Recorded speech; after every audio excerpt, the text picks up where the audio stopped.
नमस्कार दोस्तों, मेरे चैनल भक्ति भाव टीवी में आपका स्वागत है। तो दोस्तों, आज के इस वीडियो में मैं आपको सुनाने वाली हूँ नवरात्र व्रत की पावन व्रत कथा। इस कथा को विस्तार से सुनिए। नवरात्रि व्रत कथा के अनुसार एक समय बृहस्पति जी ने ब्रह्मा जी के समक्ष चैत्र व आश्विन मास के शुक्ल पक्ष में पड़ने वाले नवरात्र का महत्व जानने की इच्छा जताई। उन्होंने कहा, इस व्रत का क्या फल है, इसे किस प्रकार किया जाता है, सबसे पहले इस व्रत को किसने किया, ये सब विस्तार से कहिए। बृहस्पति जी के प्रश्नों का जवाब देते हुए ब्रह्मा जी ने कहा, हे बृहस्पति, प्राणियों के हित की इच्छा से तुमने बहुत अच्छा प्रश्न किया है। जो इंसान मनोरथ पूर्ण करने वाली माँ दुर्गा, महादेव, सूर्य और नारायण का ध्यान करता है, वे धन्य हैं। यह नवरात्र व्रत संपूर्ण कामनाओं को पूर्ण करने वाला है। इस व्रत को करने से पुत्र, सुख, धन, विद्या और सुख मिलता है। इस व्रत को करने से रोग दूर हो जाता है, घर में समृद्धि की वृद्धि होती है, बंध्या को पुत्र प्राप्त होता है, समस्त पापों से छुटकारा मिल जाता है। जो मनुष्य इस नवरात्र व्रत को नहीं करता, वह अनेकों दुखों को भोगता है। यदि व्रत करने वाला मनुष्य सारे दिन का उपवास न कर सके तो एक समय भोजन करे और 10 दिन बांधवों सहित नवरात्र व्रत की कथा का श्रवण करे। हे बृहस्पति, जिसने यह व्रत सबसे पहले किया था, वह कथा मैं सुनाता हूँ। ब्रह्मा जी बोले, प्राचीन काल में मनोहर नगर में पीठत नाम का एक अनाथ ब्राह्मण रहता था। वह माँ दुर्गा का भक्त था। उसे संपूर्ण सद्गुणों से युक्त सुमति नाम की एक अत्यंत सुंदर कन्या उत्पन्न हुई। वह कन्या अपने पिता के घर में अपनी सहेलियों के साथ क्रीड़ा करती हुई इस प्रकार बढ़ने लगी, जैसे शुक्ल पक्ष में चंद्रमा की कला बढ़ती है। उसका पिता प्रतिदिन जब दुर्गा की पूजा करने अपने घर जाता था, वह उस समय नियम से वहां उपस्थित रहती। एक दिन सुमति भगवती के पूजन में उपस्थित नहीं हुई। उसके पिता को पुत्री की ऐसी असावधानी देखकर क्रोध आया और वह पुत्री से कहने लगा, अरे दुष्ट पुत्री, आज तूने भगवती का पूजन नहीं किया। इस कारण मैं किसी दुष्ट कुष्ठ रोगी या दरिद्र मनुष्य के साथ तेरा विवाह करूँगा। पिता की बात सुनकर सुमति को बड़ा दुख हुआ और पिता से कहने लगी, हे पिता, मैं आपकी कन्या हूँ तथा सब तरह आपके अधीन हूँ। जैसी आपकी इच्छा हो वैसा ही करो, चाहे राजा से, चाहे कुष्ठी से, चाहे दरिद्र से, जिसके साथ चाहो मेरा विवाह करना चाहो कर दो, पर होगा वही जो मेरे भाग्य में लिखा है, क्योंकि कर्म करना मनुष्य के अधीन है, पर फल देना ईश्वर के अधीन है। कन्या के निर्भयता से कहे हुए वचन सुन उस ब्राह्मण ने क्रोधित होकर अपनी कन्या का विवाह एक कुष्ठी के साथ कर दिया और अत्यंत क्रोधित होकर पुत्री से कहने लगा, हे पुत्री, अपने कर्म का फल भोगो। देखे भाग्य के भरोसे रहकर क्या करती हो। पिता के ऐसे कटु वचनों को सुन सुमति मन में विचार करने लगी, अहो, मेरा बड़ा दुर्भाग्य है जिससे मुझे ऐसा पति मिला। इस तरह अपने दुख का विचार करती हुई वह कन्या अपने पति के साथ वन में चली गई और डरावने कुसा युवक उस निर्जन वन में उन्होंने वह रात बड़े कष्ट से व्यतीत की। उस गरीब बालिका की ऐसी दशा देख देवी भगवती ने पूर्ण पुण्य के प्रभाव से प्रकट हो सुमति से कहा, हे दीन ब्राह्मणी, मैं तुझसे प्रसन्न हूँ। तुम जो चाहो सो वरदान मांग सकती हो। भगवती दुर्गा का यह वचन सुन ब्राह्मणी ने कहा, आप कौन हैं?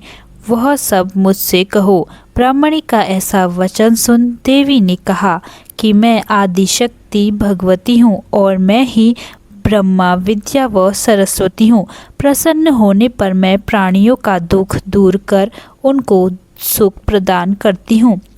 हे ब्राह्मणी, मैं तुझ पर तेरे पूर्व जन्म के पुण्य के प्रभाव से प्रसन्न हूँ। तुम्हारा पूर्व जन्म का वृतांत सुनाती हूँ, सुनो। तुम पूर्व जन्म में निषाद की स्त्री थी और अति पतिव्रता थी। एक दिन तेरे पति निषाद ने चोरी की। चोरी करने के कारण तुम दोनों को सिपाहियों ने पकड़ लिया और जेल खाने में बंद कर दिया। उन लोगों ने तुझको और तेरे पति को भोजन नहीं दिया। इस प्रकार नवरात्र के दिनों में तुमने न तो कुछ खाया और न ही जल पिया। इस प्रकार 9 दिन तक नवरात्र का व्रत हो गया। हे ब्राह्मणी, उन दिनों में जो व्रत हुआ, इस व्रत के प्रभाव से प्रसन्न होकर मैं तुझे मनोवांछित वर देती हूँ। तुम्हारी जो इच्छा हो वो मांग सकती हो। इस प्रकार दुर्गा के वचन सुन ब्राह्मणी बोली, अगर आप मुझ पर प्रसन्न हैं तो हे दुर्गे माँ, मैं आपको प्रणाम करती हूँ। कृपा करके मेरे पति का कोढ़ दूर करो। देवी ने कहा, उन दिनों तुमने जो व्रत किया था उस व्रत का एक दिन का पुण्य पति का कोढ़ दूर करने के लिए अर्पित करो।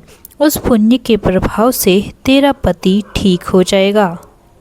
ब्रह्मा जी बोले। इस प्रकार देवी का वचन सुनकर वह ब्रह्माणी बहुत प्रसन्न हुई और पति को निरोग करने की इच्छा से ठीक है ऐसा बोली। तब तक उसके पति का शरीर भगवती दुर्गा की कृपा से कुष्ठहीन होकर अति कांतिमय हो गया, जिसकी कांति के सामने चंद्रमा की कांति भी क्षीण हो जाती थी। वह ब्राह्मणी पति की मनोहर देह को देखकर देवी को अति पराक्रमी वाली समझकर स्तुति करने लगी कि हे दुर्गे, आप दुर्गत को दूर करने वाली, तीनों जगत का संताप हरने वाली, समस्त दुखों को दूर करने वाली, रोगी मनुष्य को निरोग करने वाली, प्रसन्न होने पर मनोवांछित वस्तु को देने वाली और दुष्ट मनुष्य का नाश करने वाली हो। तुम ही सारे जगत की माता और पिता हो। हे अम्बे, मुझ अपराध रहित अबला के पिता ने कुष्ठ के साथ विवाह कर मुझे घर से निकाल दिया। उसकी निकाली हुई मैं पृथ्वी पर घूमने लगी। आपने ही मेरा इस आपत्ति रूपी समुद्र से उद्धार किया है। हे देवी, आपको प्रणाम करती हूँ, मुझ दीन की रक्षा करो। ब्रह्मा जी बोले कि हे बृहस्पति, इसी प्रकार उस सुमति ने मन से देवी की बहुत स्तुति की। उससे की हुई स्तुति सुनकर देवी को बहुत संतोष हुआ और ब्रह्माणी से कहने लगी, हे ब्रह्माणी, तुमने उदायल नाम का एक अति बुद्धिमान, धनवान, कीर्तिवान और जितेंद्रिय पुत्र शीघ्र ही होगा। ऐसा ओम कहकर वह देवी उस ब्राह्मणी से फिर कहने लगी कि हे ब्राह्मणी, और जो कुछ तेरी इच्छा हो वही मनोवांछित वस्तु तुम मांग सकती हो। ऐसा भगवती दुर्गा का वचन सुनकर सुमति बोली कि हे भगवती दुर्गे, अगर आप मेरे पर प्रसन्न हो तो कृपा कर मुझे नवरात्रि विधि बताइए। हे दयावती, जिस विधि से नवरात्र व्रत करने से आप प्रसन्न होती हैं, उस विधि और उसके फल को मेरे लिए विस्तार से वर्णन करें। इस प्रकार ब्रह्माणी के वचन सुनकर दुर्गा कहने लगी कि हे ब्रह्माणी, मैं तुम्हारे लिए संपूर्ण पापों को दूर करने वाली नवरात्र व्रत विधि को बताती हूँ, जिसको सुनने से तमाम पापों से छुटकारा मिल सकता है। आश्विन मास के शुक्ल पक्ष की प्रतिपदा से लेकर 9 दिन तक विधि पूर्वक व्रत करे। यदि दिन भर का व्रत न कर सके तो एक समय का भोजन करे। पढ़े लिखे ब्राह्मणों से पूछकर घट स्थापना करे और वाटिका बनाकर उसको प्रतिदिन जल से सींचे। महाकाली, महालक्ष्मी और महासरस्वती की मूर्तियां बनाकर उसकी नित्य विधि सहित पूजा करे और पुष्पों से विधि पूर्वक अर्घ्य दे। बिजोरा के फूल से अर्घ्य देने के से रूप की प्राप्ति होती है। जायफल से कीर्ति, दाख से कार्य की सिद्धि होती है, आंवले से सुख और केले से भूषण की प्राप्ति होती है। इस प्रकार फलों से अर्घ्य देकर यथाविधि हवन करें। घी, गेहूँ, शहद, जौ, तिल, नारियल और कदम्ब इनसे हवन करें। खीर व चंपा के पुष्पों से धन और पत्तनों से तेज और सुख की प्राप्ति होती है। आंवला से कीर्ति और केले से पुत्र हो। कमल से राज, सम्मान और दुखों से सुख संपत्ति की प्राप्ति होती है। व्रत करने वाला मनुष्य इस विधान से आचार्य को अत्यंत नम्रता के साथ प्रणाम करे और यज्ञ की सिद्धि के लिए उसे दक्षिणा दे। इस महाव्रत को पहले बताई हुई विधि के अनुसार जो कोई करता है उसके सब मनोरथ सिद्ध हो जाते हैं। इसमें तनिक भी संशय नहीं है। इन 9 दिनों में जो कुछ दान आदि दिया जाता है उसका करोड़ों गुना फल मिलता है। इस नवरात्रि के व्रत करने से ही अश्वमेध यज्ञ का फल मिलता है।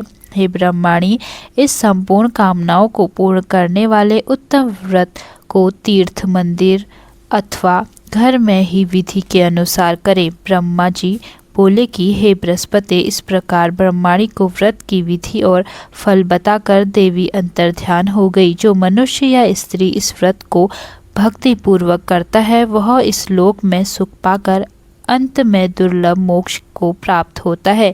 हे बृहस्पति, यह दुर्लभ व्रत का महात्म्य मैंने तुम्हारे लिए बताया है। ऐसा ब्रह्मा जी के वचन सुनकर बृहस्पति जी आनंद के कारण रोमांचित हो गए और ब्रह्मा जी से कहने लगे, हे ब्रह्मा जी, आपने मुझ पर अति कृपा की जो अमृत के समान इस नवरात्रि व्रत का महात्म्य सुनाया। हे प्रभु, आपके बिना और कौन इस महत्व को सुना सकता है।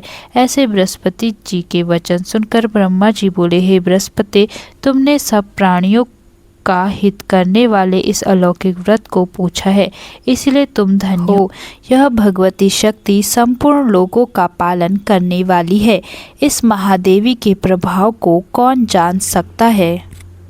तो दोस्तों, कैसी लगी आपको नवरात्रि की ये कहानी, कमेंट करके ज़रूर बताएं और ऐसी ही बहुत सारी कहानियों, कथाओं और जानकारियों को सुनने के लिए मेरे चैनल को सब्सक्राइब करें। धन्यवाद।